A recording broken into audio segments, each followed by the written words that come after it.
राम राम राम राम राम राम राम राम राम नारायण नारायण। संबंध।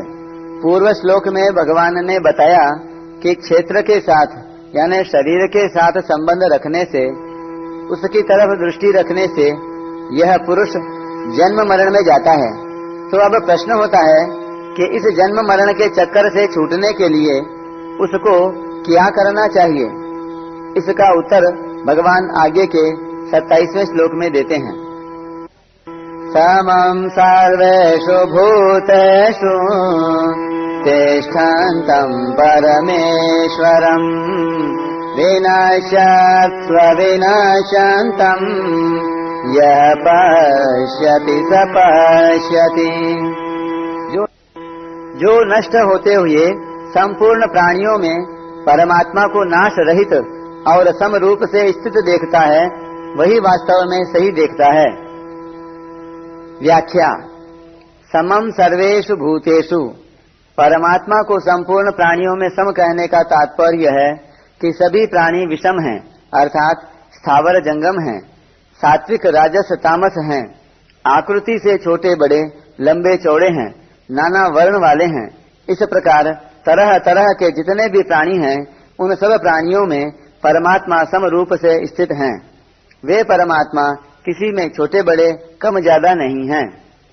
पहले इसी अध्याय के दूसरे श्लोक में भगवान ने क्षेत्रज्ञ के साथ अपनी एकता बताते हुए कहा था कि तू संपूर्ण प्राणियों में क्षेत्रज्ञ मेरे को समझ। उसी बात को यहाँ कहते हैं कि संपूर्ण प्राणियों में परमात्मा समरूप से स्थित हैं।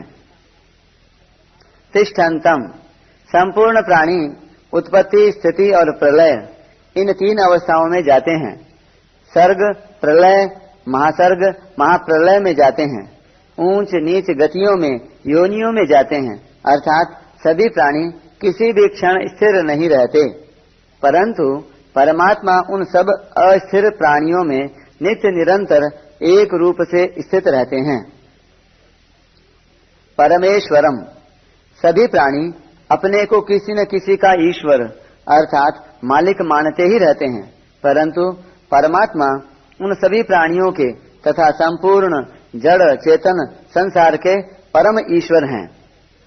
विनश्यत्स्व विनश्यन्तम यह पश्यति स पश्यति, प्रतिक्षण विनाश की तरफ जाने वाले प्राणियों में विनाश रहित सदा एक रूप रहने वाले परमात्मा को जो निर्विकार देखता है, वही वास्तव में सही देखता है। तात्पर्य है कि जो परिवर्तनशील शरीर के साथ अपने आप को देखता है, उसका देखना सही नहीं है, किंतु जो सदा ज्यों के त्यों रहने वाले परमात्मा के साथ अपने आप को अभिन्न रूप से देखता है, उसका देखना ही सही है। पहले इसी अध्याय के दूसरे श्लोक में भगवान ने कहा था कि क्षेत्र और क्षेत्रज्ञ का ज्ञान ही मेरे मत में ज्ञान है। उसी बात को यहाँ कहते हैं कि जो नष्ट होने वाले प्राणियों में परमात्मा को नाश रहित और सम देखता है, उसका देखना, उसका ज्ञान ही सही है। तात्पर्य है कि जैसे क्षेत्र और क्षेत्रज्ञ के संयोग में क्षेत्र में तो हरदम परिवर्तन होता है, पर क्षेत्रज्ञ ज्यों का त्यों ही रहता है, ऐसे ही संपूर्ण प्राणी उत्पन्न और नष्ट होते हैं, पर परमात्मा सब अवस्थाओं में समान रूप से स्थित रहते हैं। पीछे के 26वें श्लोक में भगवान ने यह बताया कि जितने भी प्राणी पैदा होते हैं, वे सभी क्षेत्र और क्षेत्रज्ञ के संयोग से ही पैदा होते हैं, परंतु उन दोनों में क्षेत्र तो किसी भी क्षण स्थिर नहीं रहता और क्षेत्रज्ञ एक क्षण भी नहीं बदलता। अतः क्षेत्रज्ञ से क्षेत्र का जो निरंतर वियोग हो रहा है, उसका अनुभव कर ले। इस 27वें श्लोक में भगवान यह बताते हैं कि उत्पन्न और नष्ट होने वाले संपूर्ण विषम प्राणियों में जो परमात्मा नाश रहित और समान रूप से स्थित रहते हैं, उनके साथ अपनी एकता का अनुभव कर ले। परिशिष्ट भाव।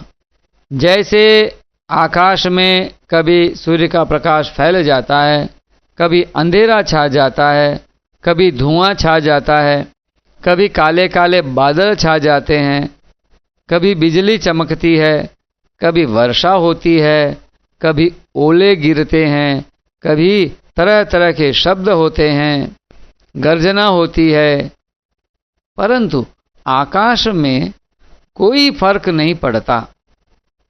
वह ज्यों का त्यों निर्लिप्त निर्विकार रहता है।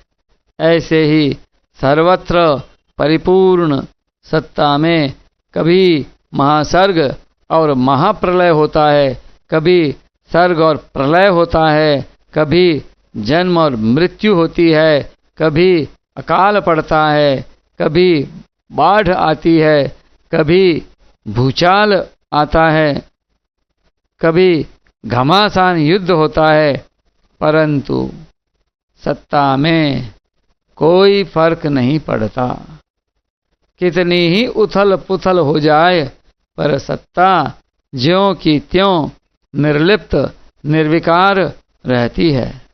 यह निर्विकारता स्वाभाविक है, जबकि विकार संग कृत्रिम है, माना हुआ है। बद्ध हो या मुक्त, पापी हो या धर्मात्मा, यह निर्विकार सत्ता दोनों में समान रूप से स्थित है।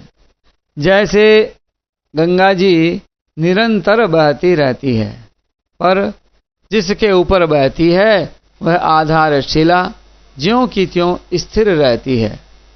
गंगा जी का जल कभी स्वच्छ होता है, कभी मटमैला होता है, कभी जल कम हो जाता है, कभी बाढ़ आ जाती है, कभी तपे पहाड़ पर वर्षा होने से जल गर्म हो जाता है, कभी ठंडा हो जाता है, तो कभी तेज प्रवाह के कारण जल आवाज करने लगता है, कभी शांत हो जाता है, परंतु आधारशिला ज्यों की त्यों रहती है। उसमें कभी कोई फर्क नहीं पड़ता। इसी तरह कभी जल में मछलियां आ जाती हैं, कभी सांप आदि जंतु आ जाते हैं, कभी लकड़ी के सिलपट तैरते हुए आ जाते हैं, कभी पुष्प बहते हुए आ जाते हैं, कभी कूड़ा कचरा आ जाता है, कभी मैला आ जाता है, कभी गोबर आ जाता है, कभी कोई मुर्दा बहता हुआ आ जाता है, कभी कोई जीवित व्यक्ति तैरता हुआ आ जाता है। ये सब तो आकर चले जाते हैं, पर आधारशिला ज्यों की त्यों अचल निर्विकार रहती है। ऐसे ही संपूर्ण देश, काल, वस्तु, व्यक्ति, क्रिया, अवस्था, परिस्थिति, घटना आदि निरंतर बह रही है, पर स्वयं जिनमें सत्ता ज्यों का त्यों अचल रहता है। परिवर्तन और विनाश देश, काल आदि में होता है, स्वयं में नहीं। यह पश्यति स पश्यति, ये पद 5वें अध्याय के 5वें श्लोक में साधन के विषय में आए हैं और प्रस्तुत श्लोक में सिद्धि के विषय में आए हैं। इसी को आगे 18वें अध्याय के 16वें श्लोक में व्यतिरेक रीति से कहा गया है। जो कि आत्मा को कर्ता देखता है, वह दुर्मति ठीक नहीं देखता।